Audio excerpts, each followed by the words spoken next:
we'll just do some introductions. I'm Scott Ozorowski. I work in the Study Abroad office, and I'm the one who helps coordinate this program on the back end of helping with some of the planning.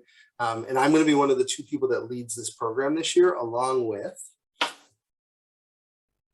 Am I introducing myself now? Yes, this is our first time doing this. So it's, yeah, so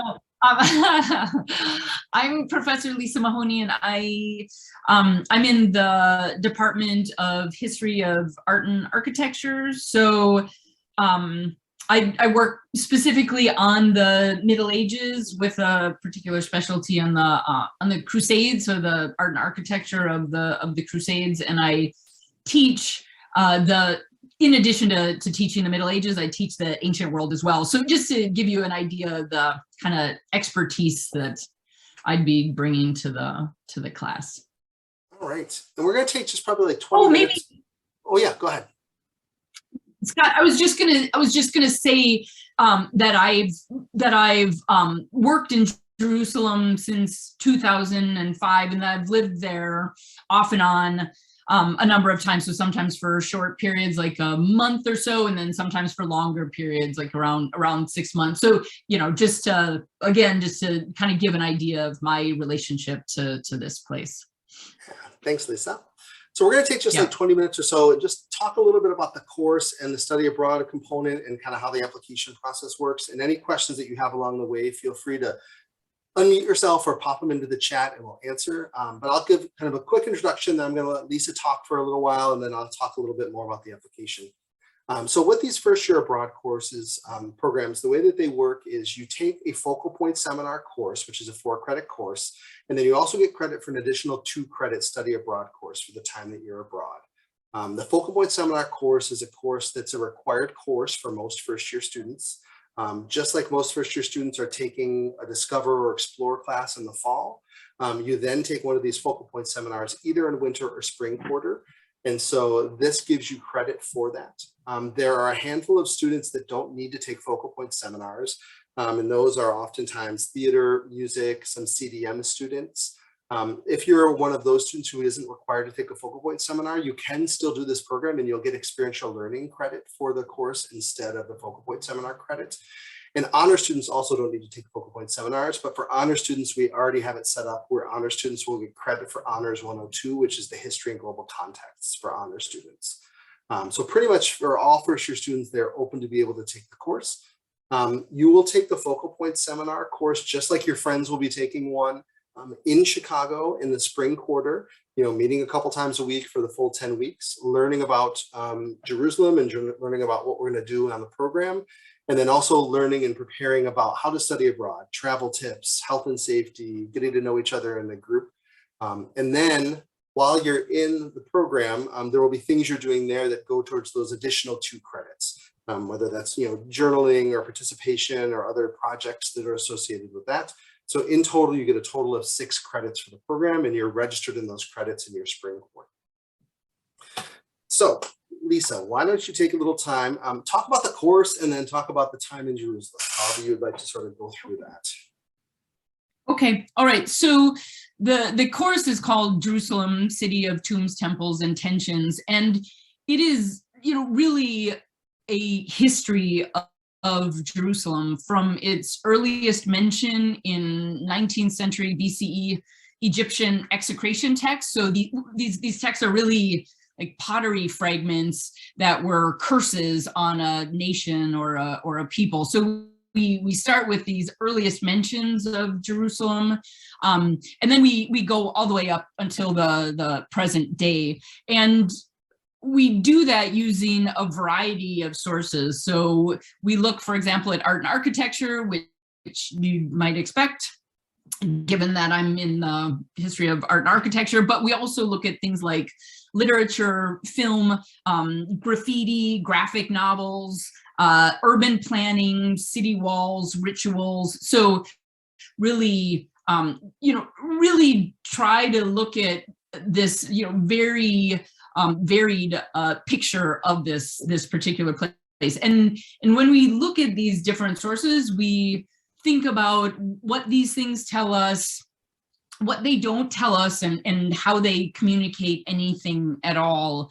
And the result of that particular study is a really subtle, deep, and broad understanding of a endlessly fascinating city. I mean, I teach this course because I feel like it's a part of the world that you never master, and that is, always rewards investigation. And so, I also teach it in that way so that we can appreciate that very aspect of it.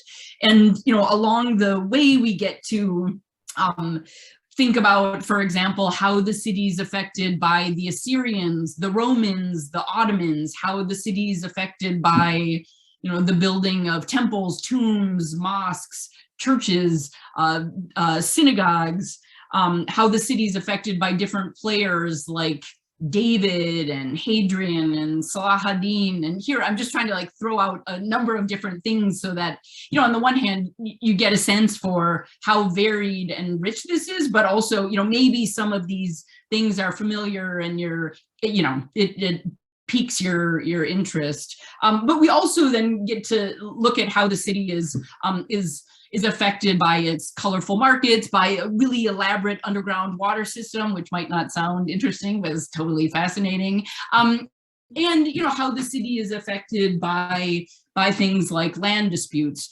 which are frankly, something that's always plagued the city.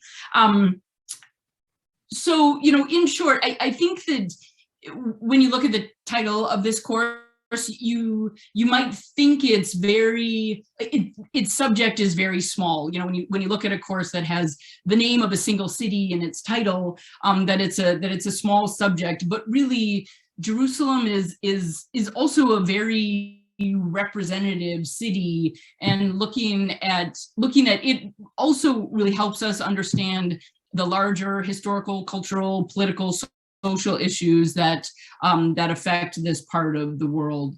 The way I teach this class, you also get to really work on reading, writing, and thinking skills, which might not sound that interesting, but again, are really, really rewarding skills to develop. You end up benefiting from that kind of work in the short term, of course, as a student, but also in the long term, and this kind of work helps you be a more responsible and frankly more interesting citizen of the world. So there's also that kind of more practical component of this course. So we can go to the next slide now, Scott. So this is just Jerusalem. You're looking at the city of Jerusalem, which if you take the course, you will come to know very well.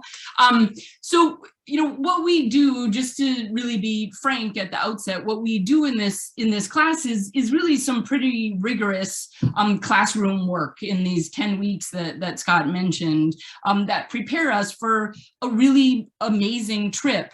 And I brought in some pictures of things that I imagine somebody taking a class on Jerusalem might expect to see when they travel to Jerusalem. So I brought in, can you see my cursor or no? I can't. You can. Actually, Awesome. I do. Yeah. Okay. Or is it Scott's that you see? It might be Scott's. Okay, let me just say this. I'm not sure. I know, sorry, Alexa. So in the upper left-hand corner, I've just brought in the interior of the Church of the Holy Sepulchre, for example, which is the location of the crucifixion and burial of Jesus, and resurrection, I should add. On the upper right-hand corner, I brought in a picture of the Dome of the Rock, which is located on the Haram al-Sharif, and has important connections with Muhammad. And then and the bottom picture is a picture of the Western Wall, or the Wailing Wall, which has important historical significance to the Jewish population. So these are things I think that somebody taking a course on Jerusalem would expect to see, and we get to see these things. Scott, you can go to the next slide now.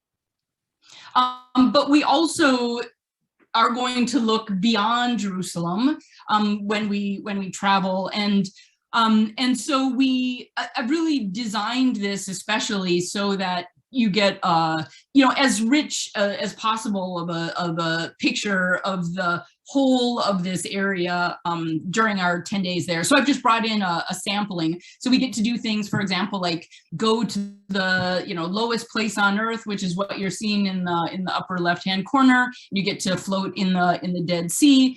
You get to go on the slide just to the right of that, you get to go to the Judean desert and climb up to the top of the plateau that you see right here, which is as impressive of a climb as it looks like it would be, to see the ancient palace of King Herod.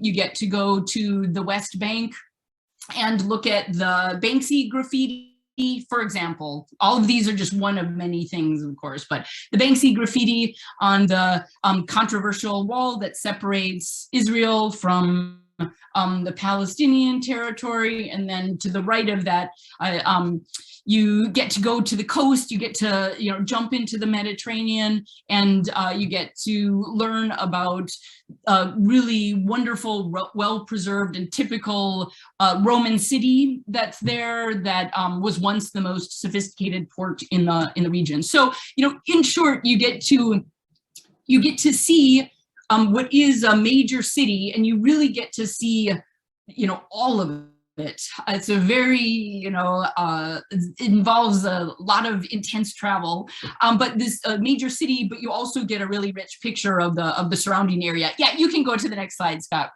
And then while you're there, you also, I heard that students like to hear about the kind of food that they're going to eat. So I've taken that seriously. And just also then want to plug how good the food is that's there. And again, I've just brought in a sampling of the kinds of things that you'd get to eat, but things like falafel and hummus and shawarma, and really excellent examples of all of these things, baklava, and more. And really, I guess, when I thought about what I wanted to say, I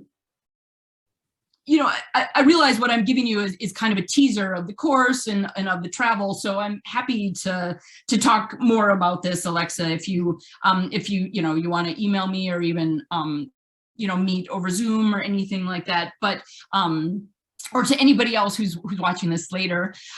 But in short, I did just want to say that that the study of this place is, there's nothing like it. Traveling to this place, there's nothing like it. And there's really something special about going to this part of the world with somebody who's lived there, with somebody who works there, and with somebody who really loves it. So, I've never had a student be disappointed that they learned about Jerusalem. Of the students I was able to travel with, I've never had a student be disappointed that this is the place they decided to travel to. So I'm happy to talk more about this later if Alexa or anybody else has any questions. Awesome. Thank you, Lisa. I'm going to just take a couple minutes to talk about a couple logistical things, and then we can take any questions. So the application deadline for this program is February 1st, so you've got a little time still to apply. If you haven't started an application yet, you go to the FY Jerusalem program page, which you can find on our Study Abroad website. There's a little link that says apply now, and you open your application. It's pretty straightforward. There's a little application questionnaire that asks you a handful of questions about why you're interested in doing the program. We do require one recommendation. It can either be a DePaul professor. Oftentimes it's maybe your Discover or Explore professor or another professor that you've gotten to know this fall. If you don't feel like there's a DePaul professor who knows you, we can accept one from a high school teacher or a high school counselor. And they don't have to write you a big letter of recommendation. You just put their email address into the application and it sends them a little online link where they just answer a few questions. So it's pretty easy to do.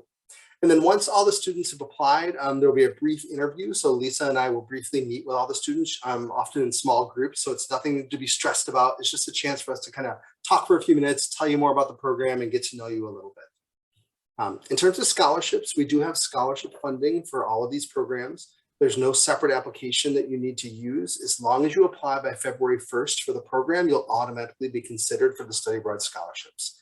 And they range from $1,000 up to almost the full cost of the program. So we've got some really good scholarships that are available. That deadline is February 1st. And so you'll find out typically probably in mid to late February if you've been accepted, and then if you had a scholarship, how much that's for. In terms of the cost of the program is about $2,700. Program fee is $2,775. It includes almost everything that you're going to need. It's your round-trip airfare, your accommodations. It's about all of your breakfasts and half of your lunches and dinners, all the activities you do, transportation, all of that. The main things you're going to need on top of that to pay for are just food and snacks that are outside of those meals provided, and personal spending money for anything outside of the normal program activities that you want to do. But again, with the scholarships, those do range from $1,000 up to almost the full cost of the program. So we do have some good funding to help with that. And that's kind of the logistical side of things. The webpage, if you haven't been on it, has a lot of good information. My email is there. If you have questions about sort of the application process, Lisa's email is there. If you have questions about the program itself.